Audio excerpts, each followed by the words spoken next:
एक बार गौतम बुद्ध प्रवचन देने के लिए एक स्थान पर रुके। लोग उनसे तरह तरह के प्रश्न पूछ रहे थे और बुद्ध उनके उत्तर दे रहे थे। वहीं पर एक व्यक्ति चुपचाप एक कोने में बैठा हुआ था। उसके चेहरे पर पीड़ा के भाव साफ दिखाई पड़ रहे थे। बुद्ध ने उस व्यक्ति से पूछा, भाई क्या दुख है आपको? उस व्यक्ति ने अत्यंत संक्षिप्त सा उत्तर दिया, पता नहीं। बुद्ध ने कहा, देखो भाई, पहले अपने दुख को जानो, उसके मूल में जाकर उसको देखो और फिर उसका उपचार करो। उस व्यक्ति ने बुद्ध से पूछा, वह कैसे? गौतम बुद्ध ने कहा कि पास के जंगल में जाओ और वहां से कुछ पौधे उखाड़ कर ले आओ, लेकिन इस बात का ध्यान रखना कि पौधे ऐसे हों जिनकी 2-4 पत्तियां ही आई हो और सब पौधे अलग अलग तरह के होने चाहिए। वह व्यक्ति जंगल में गया और बुद्ध के निर्देशानुसार कुछ पौधे उखाड़ लाया। महात्मा बुद्ध ने उसके हाथ से एक पौधा लिया और उसे दिखाते हुए पूछा कि यह कौन सा पौधा है? व्यक्ति ने कहा कि यह तो बहुत छोटा सा पौधा है, इसकी पत्तियां भी बहुत छोटी छोटी हैं, इसलिए अभी मेरे लिए यह बता पाना कि यह कौन सा पौधा है बहुत मुश्किल है। महात्मा बुद्ध ने कहा कि इस पौधे की जड़ों को ध्यानपूर्वक देखो और अब बताओ कि वहाँ क्या है। उस व्यक्ति ने जड़ों को ध्यानपूर्वक देखा और बताया कि इसकी जड़ों में पौधे के बीच का आवरण अटका हुआ है। इससे पता चलता है कि इसे नीम का पौधा होना चाहिए। अब बुद्ध ने उससे दूसरे पौधों के बारे में पूछा तो उसने जड़ों को देखकर सभी पौधों के सही नाम बता दिए।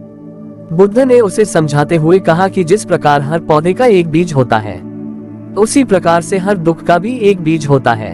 उस बीज को हम कारण कह सकते हैं। बिना कारण के कार्य की उत्पत्ति असंभव है।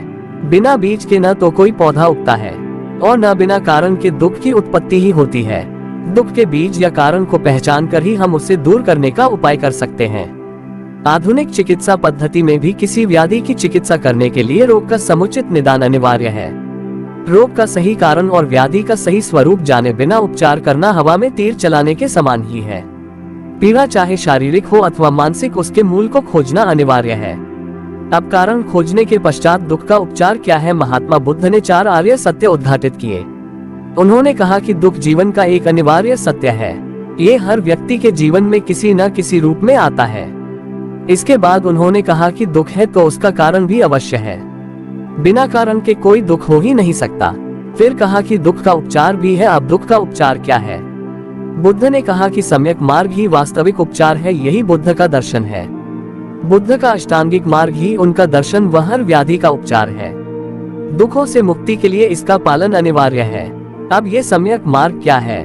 जीवन के हर क्षेत्र में हर प्रकार की अति से बचकर बीच का रास्ता अपनाना ही बुद्ध का अष्टांगिक मार्ग अथवा सम्यक मार्ग है।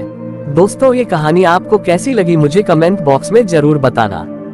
मेरे चैनल को सब्सक्राइब कीजिए, लाइक करें, कमेंट करें और दोस्तों और रिश्तेदारों को शेयर करें।